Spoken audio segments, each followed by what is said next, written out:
Behind the polished public image of Jackie Kennedy lies a life filled with drama, mystery, and surprising secrets that few truly know.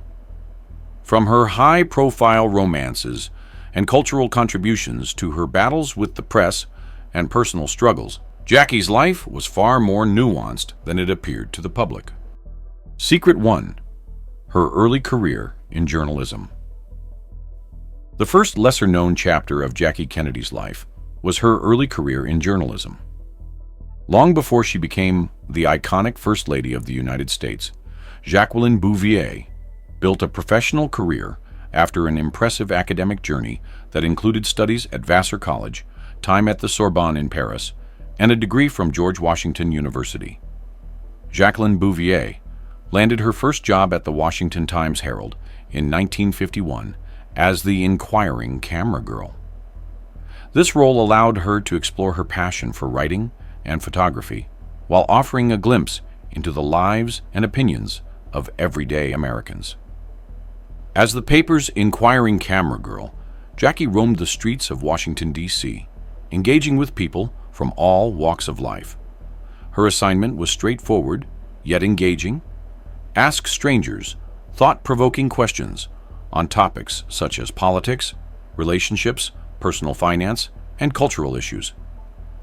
She then captured their portraits and transcribed their responses for publication.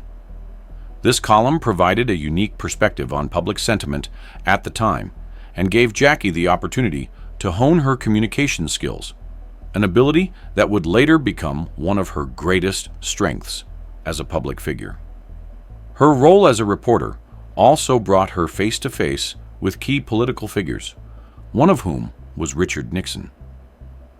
In an interesting twist of fate, she interviewed Nixon years before her future husband, John F. Kennedy, would defeat him in the 1960 presidential election. Jackie's experience as a journalist helped shape her into the poised and articulate public figure she would later become. Her ability to connect with people, ask insightful questions, and present information in a compelling way undoubtedly contributed to her success as First Lady. It also reflected her deep intellectual curiosity, an aspect of her personality that remained with her throughout her life. Even after leaving journalism behind, she continued to engage in writing, editing, and historical preservation, leaving a lasting impact on American culture. Secret 2. Her broken engagement before JFK. Before Jacqueline Bouvier became Jackie Kennedy, she was briefly engaged to another man, a Yale graduate and Wall Street banker named John Husted. At the time, Jackie was 22 years old, an ambitious and intellectually curious young woman who had recently begun working as a reporter for the Washington Times-Herald. Husted, a World War II veteran with a promising financial career, seemed like a suitable match by the standards of high society, and in January 1952, their engagement was announced in the society pages of the very newspaper where Jackie worked. However, despite what appeared to be an ideal pairing on paper, Jackie soon began to experience doubts about the relationship. She grew uneasy about the prospect of becoming a traditional housewife, a role that was still expected of many women in the 1950s, especially those marrying into affluent circles. Jackie was an independent thinker with strong intellectual ambition, and the idea of settling into a conventional domestic life centered around home and family, rather than personal and professional growth, seemed increasingly unappealing to her. By March 1952, just 2 months after their engagement was publicly announced, Jackie made the bold decision to call off the wedding. Her mother, Janet, reportedly played a role in this decision after learning that Husted's salary of $17,000 a year, approximately $178,500 today, was less than Jackie's father made when he married Janet. Jackie reportedly ended the engagement by returning the ring to Husted. In a letter written afterward, Jackie reflected on the broken engagement, writing that it wasn't a very happy time, but that she knew it was right to break it. because she went into it too fast, and then it seemed very wrong. Later that same year, she attended a dinner party where she was introduced to a rising political star, John F. Kennedy, who was then serving as a congressman. The two quickly developed a connection, drawn to each other's intelligence and wit. Their relationship moved quickly, and after a courtship that lasted a little over a year, Jackie and John F. Kennedy were married on September 12, 1953, in a grand ceremony in Newport, Rhode Island. Secret 3. The truth behind her fashion choices. Jackie Kennedy wasn't just a first lady, she was a global fashion icon with an impeccable sense of style who became one of the most influential trendsetters of the 1960s. American women eagerly sought to replicate the Jackie look, which was characterized by sleek tailored dresses, elegant pillbox hats, perfectly coordinated accessories, and an effortless sense of sophistication. Department stores across the country rushed to create affordable imitations of her wardrobe, making her style accessible to the masses. However, while she was widely admired for her fashion choices, her love of high-end clothing was also a source of controversy during the 1960 presidential campaign. Jackie's preference for expensive French couture became a point of criticism. Some viewed her love of Parisian designers such as Givenchy, Chanel, and Dior as a sign of extravagance, which clashed with the carefully crafted image of her husband John F. Kennedy as a leader for the common man. Critics worried that her elite fashion sensibilities could make the Kennedy family seem disconnected from everyday Americans. The scrutiny intensified when she became First Lady, as the administration wanted to ensure that the public saw her as relatable and patriotic, rather than as a glamorous socialite indulging in luxury. To address these concerns, she connected with Oleg Cassini, a European-born but American-based designer, who would go on to create some of the most iconic looks of Jackie's public life. Cassini quickly became her official designer, crafting a wardrobe that balanced sophistication with a distinctly American sensibility.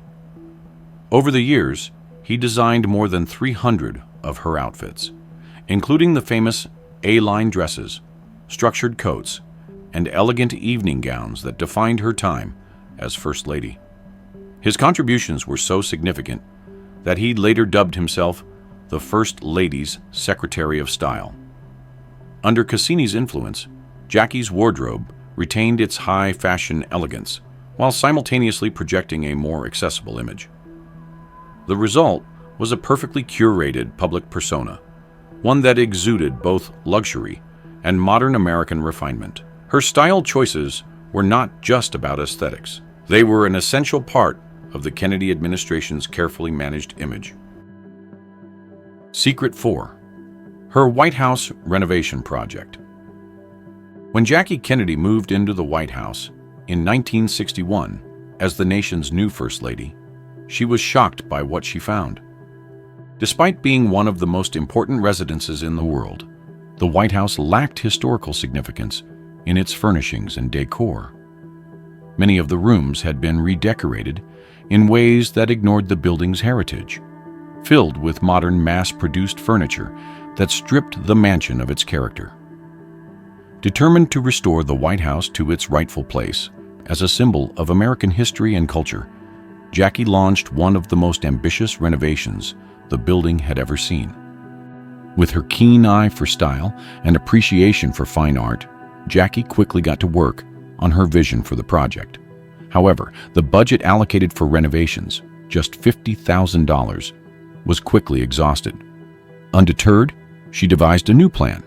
She established the Fine Arts Committee for the White House in April 1961, a team of historians and experts dedicated to restoring the mansion with historically significant pieces. Instead of relying solely on public funds, Jackie personally reached out to private donors, museums, and collectors to secure valuable antique furniture, artwork, and decorative items.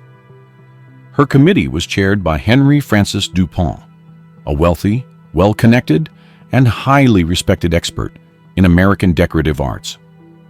Her efforts were meticulous. She sought to acquire items once owned by former presidents and their families, ensuring that every room in the White House reflected a specific period of American history. Some of the most remarkable additions included pieces that had belonged to George Washington, Abraham Lincoln, and James Monroe, among others. Her restoration transformed the White House from a generic government building into a living museum that honored the country's past. Jackie didn't just renovate the White House. She wanted the American public to appreciate and understand its historical significance. In February 1962, she hosted a televised tour of the newly restored rooms, guided by CBS journalist Charles Collingwood. During the broadcast, Jackie spoke eloquently about the history of each space, explaining the importance of the artifacts and the thought process behind the restoration. The special aired on all three major networks, CBS, NBC, and ABC, and was viewed by over 56 million Americans. Her soft-spoken yet confident presentation captivated audiences, and the broadcast was so well received that it earned her a special Emmy Award. Secret 5: Protecting her children's privacy. Despite her own experience as a journalist, Jackie Kennedy was fiercely protective of her children's privacy, especially during their time in the White House. With John F. Kennedy serving as one of the most closely watched presidents in American history, the intense media attention surrounding the first family made it difficult for their young daughter, Caroline, to live a normal childhood. Jackie wanted her daughter to have as much of a traditional education as possible, but security concerns and the constant presence of the press made even simple tasks like attending school in the city a challenge. Determined to find a solution, Jackie took an unconventional approach. Instead of sending Caroline out into the public school system, she brought the school to Caroline. She transformed the White House's third-floor solarium, a sunlit space overlooking the South Lawn, into a private nursery school, allowing her daughter to receive an education in a safe and controlled environment. However, Jackie didn't want Caroline to grow up in isolation, so she invited other children to join, creating a small, close-knit class. Many of the students were the children of Kennedy administration staff, fostering a warm and familiar atmosphere within the school. What started as a simple nursery school soon evolved into a fully operational kindergarten. Jackie brought in professional teachers to provide structured lessons, ensuring the children received a quality education. The school was complete with desks, learning materials, and even an assortment of classroom pets, including rabbits and guinea pigs, to make the environment more engaging for the young students. The White House, typically seen as a place of politics and diplomacy, now had an unexpected addition, a lively, functioning kindergarten where children played, learned, and laughed just a floor above the president's official residence. Secret 6: Her linguistic abilities. Jackie Kennedy's intelligence and cultural sophistication extended far beyond fashion and elegance. She was also a gifted linguist. Throughout her life, she demonstrated a deep appreciation for foreign languages, becoming fluent in French and Spanish, with additional proficiency in Italian. Her multilingual abilities were not just a personal passion. They became an invaluable asset to her husband's political career, and later solidified her reputation as a highly educated and worldly First Lady. Jackie's love of languages began in her youth. She studied French intensively during her time at Miss Porter's school and Vassar College, later refining her skills while studying at the Sorbonne in Paris. She also learned Spanish and Italian along the way, reflecting her keen interest in European culture and history. Her linguistic abilities were not just for show. She actively used them in practical and meaningful ways. Before JFK became president, Jackie's knowledge of French proved especially useful to his work as a senator. She translated French books on Southeast Asia for him, providing valuable insights that deepened his understanding of international affairs. As JFK's political ambitions grew, Jackie's multilingual skills played a direct role in his campaigns. During the 1960 presidential race, she connected with diverse voter bases by speaking French to Louisiana audiences and addressing Spanish-speaking voters in Texas in their native language. Her ability to engage with people in their own tongue helped to foster goodwill and made her an invaluable political asset. Jackie's linguistic prowess became even more evident during Kennedy's 1961 visit to France. As First Lady, she charmed the French public with her excellent command of their language, impressing diplomats and citizens alike. She spoke so eloquently and gracefully that the French press and public were captivated by her presence, treating her like a visiting queen. Her impact was so profound that President John F. Kennedy famously quipped, "I am the man who accompanied Jackie Kennedy to Paris." Secret 7. The Pink Suit. After JFK's assassination. On November 22, 1963, Jackie Kennedy found herself at the center of one of the most tragic moments in American history. Sitting beside her husband, President John F. Kennedy, in an open-top limousine as they rode through the streets of Dallas, she was smiling and waving to the crowd when the unthinkable happened. Gunshots rang out, and in an instant, her world was shattered. The president was fatally wounded by an assassin's bullet. Jackie, dressed in her now iconic pink wool suit and matching pillbox hat, was suddenly covered in her husband's blood. In the chaos that followed, as Secret Service agents rushed to get the limousine to the hospital, Jackie instinctively cradled JFK's body. When they arrived at Parkland Memorial Hospital, she refused to leave his side, whispering to him and holding his hand despite knowing he was gone. After doctors officially pronounced the president dead, Jackie was escorted to Air Force One, where Vice President Lyndon B. Johnson was preparing to take the oath of office. Lady Bird Johnson, the incoming First Lady, gently asked if she wanted to change into a clean outfit, but Jackie declined. According to Lady Bird Johnson's recollections, Jackie responded, "Oh no, I want them to see what they've done to Jack." Her refusal to remove the bloodstained suit was a powerful act of defiance. She remained in it during the somber swearing-in ceremony, standing beside Johnson as he took the oath of office.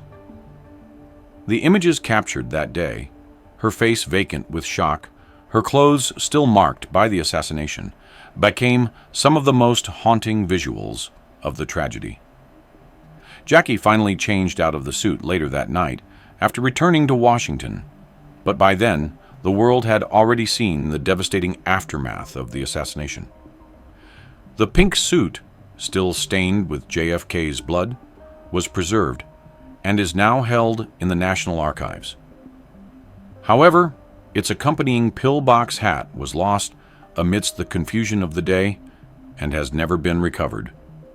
To this day, Jackie's decision to keep wearing the bloodied suit remains one of the most unforgettable moments in American history. It was a silent, yet striking statement, a way of ensuring that the world would never forget the horror of what had been done to her husband. Secret 8. Creating the Camelot Myth. In the days following John F. Kennedy's assassination, the world mourned the loss of a young, charismatic leader whose presidency had been filled with both promise and tragedy. Amidst the grief, it was Jackie Kennedy who would shape how history would remember his time in office. Just a week after his passing, she granted an interview with Life magazine journalist Theodore H. White, speaking candidly about her late husband's life, his aspirations, and the legacy she hoped would endure. It was during this conversation that she first introduced the idea of Camelot, a comparison that would forever define the Kennedy era. Jackie revealed to White that JFK had been particularly fond of the Broadway musical Camelot, which was based on T.H. White's novel about the legendary King Arthur and his idealistic kingdom. She recalled how her husband loved listening to the musical's title song, often playing it before bed. The lyrics, especially one line, resonated deeply with him. Don't let it be forgot that once there was a spot for one brief shining moment that was known as Camelot. As she reflected on JFK's presidency, Jackie drew a direct parallel between his time in office and the mythical kingdom of Camelot. She told White, "There will be great presidents again, but there will never be another Camelot." With those words, she cemented the idea that her husband's administration was not just another chapter in American politics, it was something extraordinary, almost mythical. The Life magazine interview was widely read and deeply influential. The metaphor of Camelot quickly took hold in the public imagination, reinforcing an image of the Kennedy presidency as a golden age of hope, idealism, and youthful energy. It cast JFK as a noble leader whose reign, though brief, had left an indelible mark on history. In reality, the Kennedy administration had faced major Cold War tensions, struggles with civil rights, and setbacks such as the failed Bay of Pigs invasion. But Jackie's Camelot narrative gave JFK's presidency an almost dreamlike quality, one that emphasized its optimism and vision rather than its flaws. The interview was uniquely collaborative. Jackie not only suggested the Camelot comparison, but edited White's notes before publication, carefully crafting the narrative that would define her husband's legacy. Secret 9. Her fight against paparazzi. After her 1968 marriage to Greek shipping magnate Aristotle Onassis, Jackie Kennedy Onassis, now known as Jackie O, became one of the most relentlessly pursued women in the world. The former First Lady had always attracted public fascination, but her second marriage elevated that attention to an almost obsessive level. Among the many paparazzi who followed her every move, one man stood out as the most aggressive and persistent: Ron Galella. Galella, a freelance photographer, made a career out of capturing candid, often intrusive shots of celebrities. But his obsession with Jackie O went beyond the typical bounds of tabloid photography. He spent years stalking her through the streets of New York, waiting outside her apartment, following her as she walked in Central Park, and even tailing her as she ran errands or took her children, Caroline and John Jr., to school. His pursuit became so relentless that it bordered on harassment, with Jackie frequently looking over her shoulder, trying to evade his ever-present camera. By 1973, after enduring years of unwanted attention, Jackie took legal action. She sued Galella for harassment and invasion of privacy, leading to a highly publicized court case that drew national attention. During the trial, Jackie's security detail testified that Galella's aggressive tactics posed not just an annoyance, but a genuine safety concern. The photographer, undeterred, argued that he had a right to photograph her in public spaces, but the court disagreed. In a landmark decision, Jackie won the case, and Galella was ordered to stay at least 25 feet away from her and 30 feet from her children. The ruling was one of the first legal victories of its kind, setting a precedent for the rights of public figures to privacy in the face of relentless media intrusion. However, Galella remained defiant. He was known to carry a measuring tape with him to ensure he stayed just outside the restricted distance, continuing to photograph Jackie whenever he could. Jackie, unwilling to let the matter rest, took him to court again in the 1980s, after he repeatedly violated the injunction. Further legal proceedings eventually resulted in stricter restrictions. Galella was prohibited from approaching within 100 yards of Jackie's home, 100 yards of her children's schools, and at all other times, 75 yards from her children and 50 yards from Jackie herself.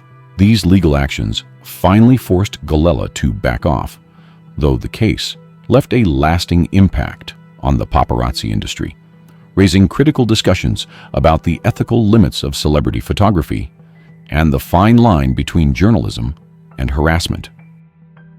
Secret 10. her career as a book editor.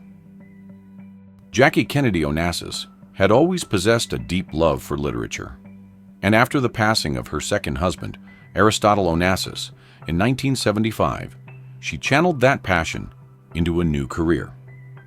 Rather than retreat into a life of quiet luxury, the former First Lady chose to reinvent herself as a book editor, taking on a profession that she had long admired.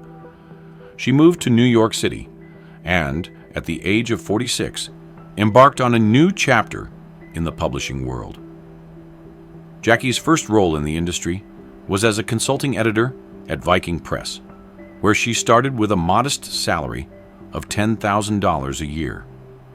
Though she had no prior experience in publishing, she brought with her an impeccable literary sensibility, an appreciation for great storytelling, and, of course, a name that carried significant weight.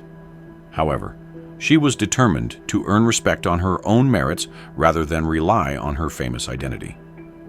She worked diligently, editing manuscripts, acquiring books, and helping authors shape their work. Despite her efforts, her time at Viking was brief and marked by controversy. When the company published Shall We Tell the President? By Jeffrey Archer, an unauthorized thriller that featured a fictional assassination attempt on President Ted Kennedy, Jackie felt it was inappropriate. Uncomfortable with the conflict of interest, she left Viking in 1978 and joined Doubleday, where she would remain for the rest of her career. At Doubleday, Jackie flourished as a senior editor, working behind the scenes on a variety of notable projects. She played a significant role in bringing important works to the public, including Moonwalk, Michael Jackson's 1988 autobiography, which became a bestseller. She also worked on Larry Gonick's The Cartoon History of the Universe, a popular illustrated account of world history, and helped introduce English-speaking readers to Egyptian Nobel laureate Naguib Mahfouz's Cairo trilogy, a sweeping saga of life in early 20th century Egypt. Jackie was particularly drawn to books about art, history, and world cultures, and she took special pride in working on projects that promoted education and intellectual curiosity. Her colleagues at Doubleday described her as hardworking, detail-oriented, and deeply engaged with the books she edited. She was known for her ability to spot compelling narratives and for her respectful approach to authors, always striving to preserve their voices while enhancing their work. Even as a former First Lady and an international icon, Jackie remained remarkably humble in her role as an editor. She preferred to stay out of the spotlight, allowing the books she worked on to speak for themselves. For nearly 2 decades, she dedicated herself to the literary world, proving that her talents extended far beyond the realm of fashion, politics, and social status. Her publishing career lasted until her passing in May 1994. Her publishing career represented almost a third of her life, a significant chapter that demonstrated her intelligence, cultural sophistication, and commitment to enriching American intellectual life. So there you have it, the 10 fascinating secrets that make Jackie Kennedy so much more than just the woman in the pink suit or the style icon in the pillbox hat. What strikes me most about Jackie isn't just the tragedy she endured, but how she constantly reinvented herself.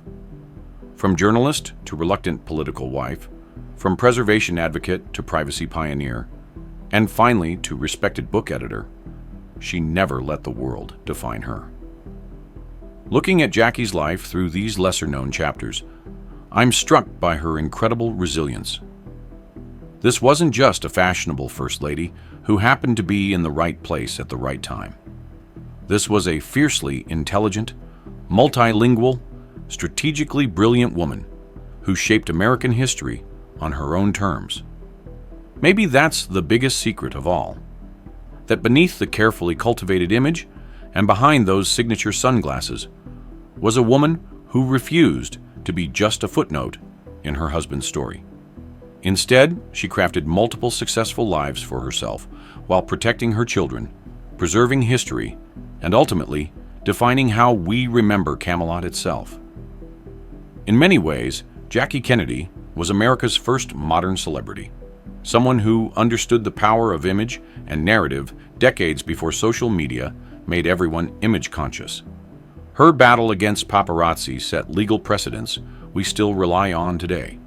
Her White House restoration established a tradition of historical preservation that continues, and her creation of the Camelot Myth showed how a single interview could cement a president's legacy forever.